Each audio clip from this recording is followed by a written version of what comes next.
একদিকে দিনে 14 থেকে 16 ঘন্টা লোডশেডিং, অন্যদিকে মাস শেষে ভুতুড়ে বিদ্যুৎ বিল। এতে উভয় সংকটে পড়েছেন বিদ্যুতের গ্রাহকরা। যদিও বিদ্যুৎ ও জ্বালানি মন্ত্রী ইকবাল হাসান মাহমুদ টুকু বলেছেন, গ্রামে লোডশেডিং নেই, মাঝে মাঝে বিদ্যুতের তার ছিঁড়ে যায়, তাই বন্ধ থাকে সংযোগ। কিন্তু গ্রাহকদের অভিযোগ, দেশের বিভিন্ন অঞ্চলে গ্রামে গঞ্জে দিনে 14 থেকে 16 ঘন্টা থাকে না বিদ্যুৎ, কিন্তু মাস শেষে বিদ্যুৎ বিল হাতে পেয়েই চোখ কপালে উঠছে তাদের। কারো অভিযোগ, আগের মাসগুলোর তুলনায় হঠাৎ করে কয়েক গুণ বেশি বিল এসেছে।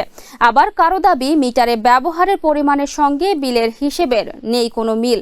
গ্রাহকদের প্রশ্ন, যেখানে দিনের বড় একটি সময় বিদ্যুৎ থাকছে না, সেখানে বিদ্যুৎ ব্যবহারের হিসেব এত বেশি কিভাবে আসে? বিশেষজ্ঞরা বলছেন, অতিরিক্ত বিলের পেছনে মিটার রিডিংয়ে ভুল, আনুমানিক বিল, মিটার ত্রুটি কিংবা বিলিং ব্যবস্থাপনার ত্রুটি, বিভিন্ন কারণ থাকতে পারে।